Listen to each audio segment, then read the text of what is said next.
Hi friends, welcome back to our channel. 6ാം ക്ലാസ്സിൻ്റെ 2023-24 വർഷത്തിലെ second time evaluation basic science, അതായത് ക്രിസ്മസ് എക്സാം ക്വസ്റ്റ്യൻ പേപ്പറും അതിൻ്റെ ആൻസേഴ്സുമാണ് നമ്മൾ ഡിസ്കസ് ചെയ്യാൻ ഉദ്ദേശിക്കുന്നത്. അപ്പോൾ നമുക്ക് നേരെ ക്വസ്റ്റ്യൻ പേപ്പറിലേക്ക് കടക്കാം. അപ്പോൾ ആദ്യത്തെ activity 1, look the picture of different animals that belongs to an ecosystem. Write down any 4 food chain related with this picture. അപ്പോൾ എന്താ ഫുഡ് ചെയിൻ, ഏതെങ്കിലും 4 ഫുഡ് ചെയിൻ ഈ പിക്ചറുമായി റിലേറ്റ് ചെയ്തത്. അപ്പോൾ നമുക്ക് എന്തൊക്കെ എഴുതാൻ പറ്റും? Grass hopper, frog, snake. Okay, അതാണ് ഒന്നാമത്തെ. നെക്സ്റ്റ് നമുക്ക് എന്താ എഴുതാൻ പറ്റും? Grass, dear, lion. ഓക്കെ, ഇനി മൂന്നാമത്തെ നമുക്ക് grasshopper, hen, fox, lion. നാലാമത്തെ നമുക്ക് എന്ത് എഴുതാൻ പറ്റും? Grass, deer and fox. Okay, നമുക്ക് നെക്സ്റ്റ് ക്വസ്റ്റ്യൻ നോക്കി നോക്കാം. Observe the food chain given below. Grass, deer, tiger. A child opines that if tiger disappear from this ecosystem, deers will become extinct. Do you agree to this statement? Justify your opinion. അപ്പോൾ ഈ സ്റ്റേറ്റ്മെൻറ്റിനോട് നിങ്ങൾ യോജിക്കുന്നുണ്ടോ? അപ്പോൾ എന്താണ് നമുക്ക് എഴുതി നോക്കാം. Yes, I agree to the statement because if tiger disappear the number of deers increases and thereby become extinct due to unavailability of food. അപ്പോൾ എന്താണ്, ഈ ടൈഗേഴ്സ് ഡിസപ്പിയർ ചെയ്താൽ എന്ത് സംഭവിക്കും? നമ്പർ ഓഫ് ഡിയേഴ്സ് കൂടും. അങ്ങനെ എന്തുണ്ടാവും? ഫുഡ്, ഈ ഡിയേഴ്സിന് ആവശ്യമായിട്ടുള്ള ഫുഡ് കിട്ടാണ്ട് വരും. ഓക്കെ, ഇനി നെക്സ്റ്റ് അതിലെ നോക്കാം. Observe the given statement about different levels of food chain. അപ്പോൾ ഫുഡ് ചെയിൻ്റെ ഡിഫറെൻറ്റ് ലെവൽസ് ആണ് നോക്കിയാൽ. The second level of the food chain will always B carnivorous. Then രണ്ടാമത്തെ, the third level of food chain will be herbivorous. Producers will always be green plants. The last level of food chain will be decomposers. അപ്പോൾ ഇതിൽ ഏതാണ്, which among the statement is correct? ഇതിൽ ഏതാണ് correct? ഏതാണ് statement 2ഉം 4ഉം 3ഉം 4ഉം 2ഉം 1? അപ്പോൾ ഇതിൽ ഏതാണ് correct? Statement 3 and 4. 3 producers will always be green plantsഉം അതുപോലെ തന്നെ the last level of food chain will be decomposers. അപ്പോൾ രണ്ടാമത്തെയാണ് കറക്റ്റ് ആയിട്ടുള്ള ആൻസർ. രണ്ടാമത്തെ ആക്ടിവിറ്റി നോക്കാം. Activity 2, in addition to glass, which substances from the following is used to make the box containing the magnetic needle in a compass? Choose the correct one. അപ്പോൾ എന്താ, in addition to glass, which substances from the following is used to make a box containing the magnetic needle in a compass? അപ്പോൾ ഇതിന് വേണ്ടിയിട്ട് ഗ്ലാസ്സിന് പുറമെ നമ്മൾ എന്താണ് use ചെയ്യുക? എന്താണ്? അയൺ ഉണ്ട്, അലുമിനിയം ഉണ്ട്, നിക്കൽ ഉണ്ട്. അപ്പോൾ ഇതിൽ ഏത് യൂസ് ചെയ്യാൻ പറ്റും? അലുമിനിയം. എന്താണ് answer? Aluminium. Then explain the reason behind it. അപ്പോൾ ഇത് എന്തുകൊണ്ടാണ്? അപ്പോൾ റീസൺ നമുക്ക് നോക്കാം.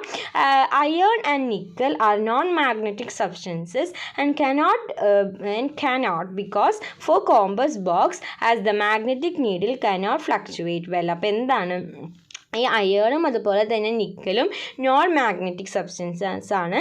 അപ്പോൾ ഇത് യൂസ് ചെയ്യുമ്പോൾ എന്തുണ്ടായിരിക്കും? മാഗ്നറ്റിക് നീഡിൽ ശരിക്കും ഫ്ലക്ച്വേറ്റ് ചെയ്യില്ല. അതുകൊണ്ട് നമുക്ക് അയേണും നിക്കലും യൂസ് ചെയ്യാൻ പറ്റില്ല. അതിന് പുറമെ നമുക്ക് മാഗ്നറ്റിക് സബ്സ്റ്റൻസായ അലുമിനിയം യൂസ് ചെയ്യാവുന്നതാണ്. ഓക്കെ, ഇനി നെക്സ്റ്റ് ബി ക്വസ്റ്റ്യൻ നോക്കാം. Which peculiarity of the magnet is utilised in a compass? അപ്പോൾ ഇവിടെ ഏത് പെക്യൂലിയാരിറ്റിയാണ്? North south pole attracts. എന്താണ്? North south pole attracts. ഇനി നെക്സ്റ്റ് മൂന്നാമത്തെ C question, 3 situation in which the object A and B get equal attractive to given below. Analyse the picture and find out the right statement. അപ്പോൾ ഇതിൽ right statement ഏതാണ്? അപ്പോൾ എന്താ, A B R 2 magnets. എയും ബിയും 2 magnets ആണ്. A B are magnetic object. എയും ബിയും മാഗ്നറ്റിക് ഒബ്ജക്റ്റ് ആണ്. Next, A is a magnet and B is a magnetic object. A എന്ന് പറയുന്നത് ഒരു മാഗ്നറ്റും ബി എന്ന് പറയുന്നത് ഒരു മാഗ്നറ്റിക് ഒബ്ജക്റ്റുമാണ്. ഇനി നാലാമത്തെ, B is A magnet and A is A magnetic object. അപ്പോൾ അതാണ് കറക്റ്റ് ആയിട്ടുള്ള ആൻസർ. എന്താണ്? ബി എന്ന് പറയുന്നത് ഒരു മാഗ്നറ്റും എ എന്ന് പറയുന്നത് ഒരു മാഗ്നറ്റിക് ഒബ്ജക്റ്റുമാണ്. ഓക്കെ, ഇനി നമുക്ക് അടുത്ത ആക്ടിവിറ്റി നോക്കി നോക്കാം. ആക്ടിവിറ്റി 3. Then അടുത്ത activity 3, look at the things that were listed out while observing an artificial pond. Water, soil, insects, fish, frog. Is this pond which include these items in an ecosystem? Justify your answer. അപ്പോൾ എന്താണ്? No, artificial pond is not an ecosystem. അപ്പോൾ എന്താണ് artificial pond എന്ന് പറയുന്നത്? ഒരിക്കലും ഒരു ecosystem അല്ല. Here there are no producers. അവിടെ എന്താ, ആർട്ടിഫിഷ്യൽ പോണ്ട് ആകുമ്പോൾ അവിടെ എന്തുണ്ടാവില്ല? പ്രൊഡ്യൂസേഴ്സ് ഉണ്ടാവില്ല. Producers are essential factor for an ecosystem. അപ്പോൾ ഒരു എക്കോസിസ്റ്റത്തിനുള്ള ഏറ്റവും ഇമ്പോർട്ടൻ്റ് ആയിട്ടുള്ള ഒരു ഫാക്ടർ എന്ന് പറയുന്നത് പ്രൊഡ്യൂസേഴ്സാണ്. അപ്പോൾ ഒരിക്കലും ഒരിക്കലും ഇതൊരു എക്കോസിസ്റ്റം ആവില്ല. ഓക്കെ, നെക്സ്റ്റ് ക്വസ്റ്റ്യൻ നോക്കാം. B, classify the following as the examples of ecosystem and non ecosystem. അപ്പോൾ ഇതിൽ എക്കോസിസ്റ്റവും നോൺ എക്കോസിസ്റ്റവും ഏതാണ്? എക്കോസിസ്റ്റത്തിൽ വരും റിവർ, പോണ്ട്, ഫോറസ്റ്റ് എന്നാണ് പ്രൊഡ്യൂസേഴ്സ് എസെൻഷ്യൽ ഫാക്ടേഴ്സ് ആവുന്ന റിവർ, പോണ്ട്, ഫോറസ്റ്റ്. അതുപോലെ തന്നെ നോൺ എക്കോസിസ്റ്റത്തിൽ വരും ഏതൊക്കെ? Nest, home, burrow. ഓക്കെ, ഇനി നെക്സ്റ്റ് നമുക്ക് നോക്കാം. Which biotic factor is most likely to help in maintaining the abiotic factors in an ecosystem? ഏത് ബയോട്ടിക് ഫാക്ടറാണ്? ഡീകമ്പോസേഴ്സ്. എന്താണ്? ഡീകമ്പോസേഴ്സ്. Then activity 4 നോക്കാം. Observe the given statement about different types of fruits. Jackfruit and custard apple are multiple fruit. Lady's finger and grapes are simple fruit. Tomato and custard apple are aggregate fruits. Jackfruit and blackberry are multiple fruit. Find out the right one from the above statement. അപ്പോൾ മേലെ തന്നിരിക്കുന്ന സ്റ്റേറ്റ്മെൻറ്റിൽ right one ഏതാണ്? Ladies finger and grapes are simple fruits. അപ്പോൾ അതാണ് correct ആയിട്ടുള്ള answer. ഇനി next എന്താ? Write down peculiarities of simple fruit, aggregate fruit, multiple fruit. അപ്പോൾ പെക്യൂലിയാരിറ്റീസ് ഏതാണ്? എന്തിൻ്റെയൊക്കെ? സിമ്പിൾ ഫ്രൂട്ടിൻ്റെയും അഗ്രിഗേറ്റ് ഫ്രൂട്ടിൻ്റെയും മൾട്ടിപ്പിൾ ഫ്രൂട്ടിൻ്റെയും. അപ്പോൾ സിമ്പിൾ ഫ്രൂട്ട് നോക്കാം. Fruits are developed from a single ovary of a single flower. അപ്പോൾ അതാണ് simple fruit. Next aggregate fruit നോക്കാം. Fruits formed from a single flower with an ovary with many ovary, അതാണ് aggregate fruit. Next multiple fruit വരുമ്പോൾ fruits formed from an inflorescence of many flowers. Okay, അപ്പോൾ അതാണ് എന്ത്? Multiple fruit എന്ന് പറയുന്നത്. Next question നോക്കാം. എന്താണ്? Find out the odd one. അപ്പോൾ ഇതിൽ ഓഡ് വണ്ണ് ഏതാണ്? ആപ്പിൾ, കാഷ്യൂ ആപ്പിൾ, സഫർജൽ, ജാമ്പ. ഇതിൽ ഓഡ് വണ്ണ് എന്ന് പറയുന്നത് കാഷ്യൂ ആപ്പിളാണ്. ഓക്കെ, നമുക്ക് നെക്സ്റ്റ് ആക്ടിവിറ്റി നോക്കാം. Activity 5. Then activity 5, I decided to avoid fatty food completely. No, you shouldn't. Why did the teacher disagree to the student's opinion? അപ്പോൾ എന്തുകൊണ്ടാണ് ഈ സ്റ്റുഡൻറ്റിൻ്റെ ഒപ്പീനിയനോട് ടീച്ചർ ഡിസഗ്രി ചെയ്യുന്നത്? There are some vitamins that dissolves in fat. We must include some fat in our diet to get the vitamins in our body. അപ്പോൾ എന്താണ്? Fat നമുക്ക് നമ്മുടെ ബോഡിയിൽ അത്യാവശ്യമാണ്. അപ്പോൾ നമ്മുടെ ഡയറ്റിൽ നമ്മൾ എന്തായാലും ഫാറ്റ് ഇൻക്ലൂഡ് ചെയ്യണം. ഇനി next B question. What are the problems of increasing the fat level in food? അപ്പോൾ ഈ ഫുഡിൽ ഫാറ്റ് ലെവൽ ഇൻക്രീസ് ചെയ്യുന്നത് കൊണ്ട് ഉണ്ടാവുന്ന പ്രോബ്ലംസ് എന്തൊക്കെയാണ്? ഹൈ ബ്ലഡ് പ്രഷറും അതുപോലെ തന്നെ കാർഡിയാക് ഡിസീസും ഉണ്ടാവും. Next C question. Some habits to control the fat level in body are given below. Analyse these statements and identify the correct one. അപ്പോൾ ഇതിൽ കറക്റ്റ് വൺ ഏതാണ്? Exercise daily, avoid fried food items, take protein rich diet, take only carbohydrate rich food regularly. അപ്പോൾ ഇതിൽ കറക്റ്റ് ആയിട്ടുള്ളത് exercise daily, അതുപോലെ തന്നെ avoid fried food items. Okay, 1ഉം 2ഉമാണ് കറക്റ്റ് ആയിട്ടുള്ള നല്ല ശീലങ്ങൾ. നമുക്ക് അടുത്ത ആക്ടിവിറ്റി നോക്കാം. Activity 6. Then activity 6, observe the given instances of motion. Instant 1 the movement of pendulum in a clock. Instance 2 എന്ന് പറഞ്ഞാൽ movement of turning fork-മാണ്. Write down the name of motion in these two instances. Explain the peculiarity of any one motion. അപ്പോൾ ഇത് ഏത് തരം മോഷനാണ്, അതിലേതെങ്കിലും ഒന്നിൻ്റെ peculiarities എഴുതണം. Okay, അപ്പോൾ നമുക്ക് നോക്കാം. അപ്പോൾ ആദ്യത്തെ ഓസിലേഷനും രണ്ടാമത്തെ വൈബ്രേഷനുമാണ്. അപ്പോൾ ഓസിലേഷൻ എന്താണ്? ഓസിലേഷൻ എന്ന് പറഞ്ഞാൽ ഇത് ടു ആൻഡ് ഫ്രോ മോഷനാണ്. ഇത് to and fro motion is called oscillation. Next write 2 examples for each of these motions. അപ്പോൾ ഈ രണ്ട് മോഷനും, അതായത് ഓസിലേഷനും അതുപോലെ തന്നെ വൈബ്രേഷനും ഒരു എക്സാമ്പിൾ എഴുതാം. അപ്പോൾ ഓസിലേഷന് നമുക്ക് എന്ത് എക്സാമ്പിൾ എഴുതാൻ പറ്റും? പെൻഡുലം എഴുതാൻ പറ്റും. അതുപോലെ തന്നെ വൈബ്രേഷന് നമുക്ക് ടേണിംഗ് ഫോർക്ക് എഴുതാൻ പറ്റും. ഓക്കെ, ഇനി അടുത്ത ക്വസ്റ്റ്യൻ നോക്കാം. Which among the statement is wrong about rotation?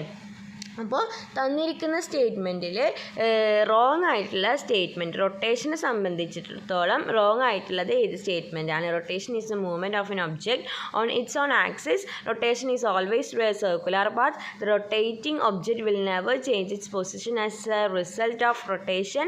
The axis of rotation will always be inside the object which is rotating. അപ്പോൾ ഇതിൽ കറക്റ്റ് ആയിട്ടുള്ള ആൻസർ എന്ന് പറയുന്നത് ഏതാണ്? രണ്ടാമത്തെയാണ് rotation is always through a circular path. Okay, അപ്പോൾ നമുക്ക് നെക്സ്റ്റ് ക്വസ്റ്റ്യൻ നോക്കാം. നെക്സ്റ്റ് ആക്ടിവിറ്റി നോക്കാം. ആക്ടിവിറ്റി 8. Then activity 7 നോക്കാം. Most of the students are detected night blindness in the medical camp conducted in the school. Doctor said that this problem can cured through food. List out the food items suggested by the doctor. അപ്പോൾ doctor എന്തൊക്കെ food items ആയിരിക്കും പിന്നെ ഈ night blindness ഉള്ളവർക്ക് suggest ചെയ്തിട്ടുണ്ടാവാൻ നോക്കാം. അപ്പോൾ എന്തൊക്കെയായിരിക്കും? Carrot, spinach, milk, sweet potato. Okay. ഇനി which vitamin is lost when the food is cooked keeping the vessel open. അപ്പം ഈ വെസലിൽ കുക്ക് ചെയ്ത ഫുഡ് തുറന്ന് വെച്ചാൽ ഏത് വൈറ്റമിനാണ് കുറയുക? ഏതാണ്? Vitamin C.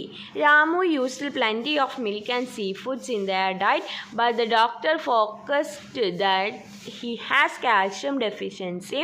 Find out the reason behind the problem from the following. അപ്പോൾ അതിൻ്റെ ആൻസർ എന്താ വരിക?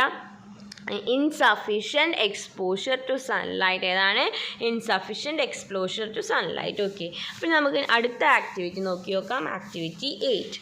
Activity 8, observe the diagram of the gears of a clock. Find and write to which the gears A, B, C, the minute hand, the second hand and the hour hand will be attached. അപ്പോൾ എന്താ? എക്കായിരിക്കും hour hand, B minute hand, then C second hand. Okay. ഇനി next question, explain the reason behind your findings. അപ്പോൾ നിങ്ങളിങ്ങനെ കണ്ടുപിടിക്കാനുള്ള കാരണം എന്താണ്? Small gear is used to increase the speed and large gear decreases the speed. അതുകൊണ്ടാണ് നമുക്ക് ഇങ്ങനെ കിട്ടിയത്. Okay. Which gear rotate opposite to the gear M. അപ്പോൾ എം എന്ന ഗിയറിനോട് ഓപ്പോസിറ്റ് ആയിട്ട് ഏത് ഗിയറാണ് വർക്ക് ചെയ്യുക? ഏതാണ്? എയും ബിയും സിയും. Gears A, B and C. അപ്പോൾ ഏതാണ് കറക്റ്റ് ആയിട്ടുള്ള ആൻസർ? നാലാമത്തെയാണ് കറക്റ്റ് ആൻസർ. ഓക്കെ. നമുക്ക് അടുത്ത ആക്ടിവിറ്റി നോക്കാം. ആക്ടിവിറ്റി 9. Then activity 9 നോക്കാം. Babu reached his house on bicycle using an uphill, a downhill and a winding road.